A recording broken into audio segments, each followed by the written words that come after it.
Hello friends, તમારો અમારી ચેનલમાં હાર્દિક સ્વાગત છે. આજે આપણે વાત કરવાના જઈએ છીએ વેસ્ટર્ન કેરિયર આઈપીઓની ડિટેલ્સમાં. તો આઈપીઓ ઓપન થશે 13 સપ્ટેમ્બર એટલે કે ઓલરેડી ઓપન થઈ ગયો છે. ક્લોઝ થશે 18 તારીખે એટલે કે મંગળવારે ક્લોઝ થઈ જશે. રિઝલ્ટ આવશે 19 તારીખે અને રિફંડ આવશે 20 તારીખે અને માર્કેટમાં લિસ્ટ ક્યારે થતો જોવા મળશે? 23 તારીખે લિસ્ટ થતો જોવા મળશે.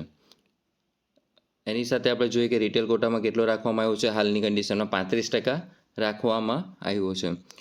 કુલ આઈપીઓની સાઇઝ છે 492.88 કરોડ. એમાંથી 92.88 કરોડ ક્યાં જવાના છે? પ્રમોટર પાસે જવાના છે, કંપનીના ગ્રોથ માટે નથી જવાના. જ્યારે ફ્રેશ ઇસ્યુ ગણી આપણે 400 કરોડ, તે આપણી કંપનીના ગ્રોથ માટે જવાના છે. એટલે કે વધારે કંપનીના ગ્રોથ માટે જવાનું છે. એક પોઝિટિવ પોઈન્ટ આપણે ગણી શકીએ છીએ. ફેસ વેલ્યુ રાખવામાં આવી છે 5ની. હવે આપણે જોઈ લઈએ કે બિડિંગ પ્રાઇસ શું છે. બિડિંગ પ્રાઇસ છે 173 કરોડની, 172 રૂપિયાની. 172 અપર પ્રાઇસ બેન્ડ પર આપણે અપ્લાય કરવાનો રહેશે. માર્કેટ લોટ એટલે કે એક લોટમાં આપણે 87 શેર મળશે એટલે આપણું મિનિમમ ઇન્વેસ્ટમેન્ટ 14,964 રૂપિયાનું થશે. જો તમે એચએનઆઈ સ્મોલ એચએનઆઈમાં અપ્લાય કરો છો ત્યારે તમારું મિનિમમ ઇન્વેસ્ટમેન્ટ 2,09,496 રૂપિયા અને જો તમે બિગ એચએનઆઈમાં અપ્લાય કરો છો ત્યારે તમારું 10,02,588 રૂપિયાનું ઇન્વેસ્ટમેન્ટ થશે. આપણે જાણી લઈએ કે કંપની વર્ક શું કરે છે.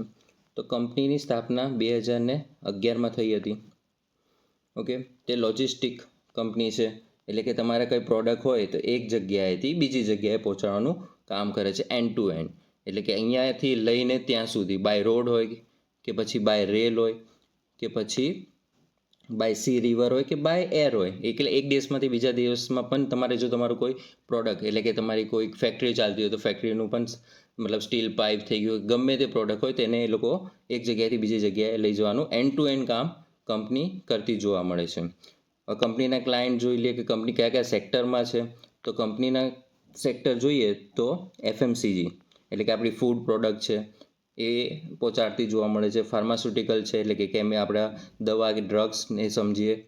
કેમિકલ છે, એન્જિન ઓઇલ છે, ગેસ અને રિટેલ, આ બધા સેક્ટરમાં કંપની એક જગ્યાએથી બીજી જગ્યાએ કુરિયર કરતી જોવા મળે છે. હવે એને કંપનીના ક્લાયન્ટ આપણે જોઈ લઈએ કે કોના માટે હાલમાં કંપની કામ કરે છે. તો પહેલાં બિગ નામ Tata Steel, Hindalco, JSW, Coca Cola India, Tata Consumer, HUL, SG food. તમે સ્ક્રીનશોટ લઈને જોઈ શકો છો કે બધી મોટી મોટી કંપનીઓ તેમની ક્લાયન્ટ છે. કેમ કે આ બધી કંપનીઓને પોતાનો પ્રોડક્ટ છે તે એક જગ્યાએથી બીજી જગ્યાએ પહોંચાડવાની જરૂર પડતી હોય છે. તે આ કંપનીએ એમનું કામ કરે છે. એટલે કંપની આ વિશે આપણે સમજી લીધું કે કંપની એક લોજિસ્ટિક કંપની છે જે એક પ્રોડક્ટ તમારે બીજી જગ્યાએ પહોંચાડવાનું કામ કરે છે. એક દેશમાં અથવા બીજા દેશમાં પણ કરે છે. તો હવે આપણે કંપનીની બેલેન્સ શીટ જોઈ લઈએ. કંપનીની અહીંયા બેલેન્સ શીટ આપેલી છે 2022, 23 અને 24ની. એસેટમાં તમે જુઓ છો કન્ટિન્યુ વધારો થતો જોવા મળે છે. રેવન્યુમાં પણ તમે જોઈ શકો છો કન્ટિન્યુ વધારો થતો જોવા મળે છે. પ્રોફિટ આફ્ટર ટેક્સ એમાં પણ વધારો થતો જોવા મળે છે. નેટવર્થમાં પણ વધારો છે.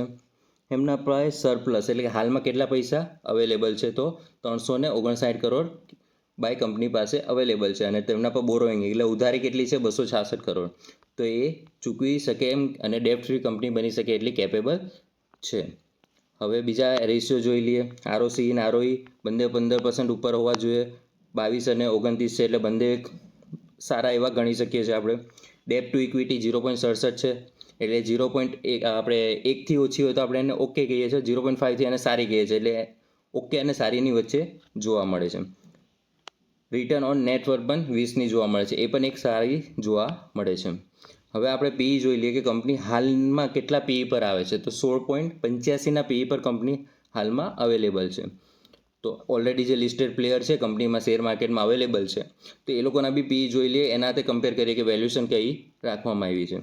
તો કન્ટેનર કોર્પોરેશન, મહિન્દ્રા, ટીસીઆઈ આ બધી કંપનીઓના છે એ બધાના પીઈ આપણે ચેક કરી લઈએ તો એના કરતાં આપણો પીઈ સસ્તો લાવવામાં આવી છે. એટલે કે વેલ્યુએશન થોડી સસ્તી રાખવામાં આવી છે. એટલે કે આપણે લિસ્ટિંગ ગેઇન અને લોંગ ટર્મમાં એમાં વધારો કંપનીમાં ગ્રોથ થતો જોવા મળી શકે છે.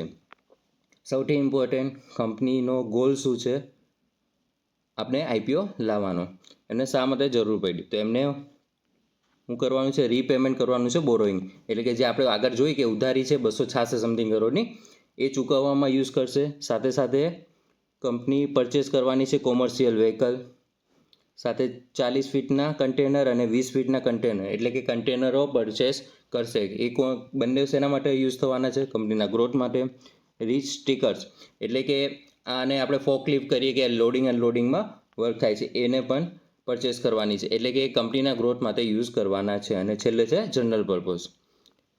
આ હતી કંપનીની ડિટેલ્સ. આપણે કંપની વિશે જાણ્યું કે કંપનીનો બિઝનેસ કેવો છે, સારો એવો એક બિઝનેસ જોવા મળે છે. એટલે બિઝનેસ કેવો છે? સારો છે.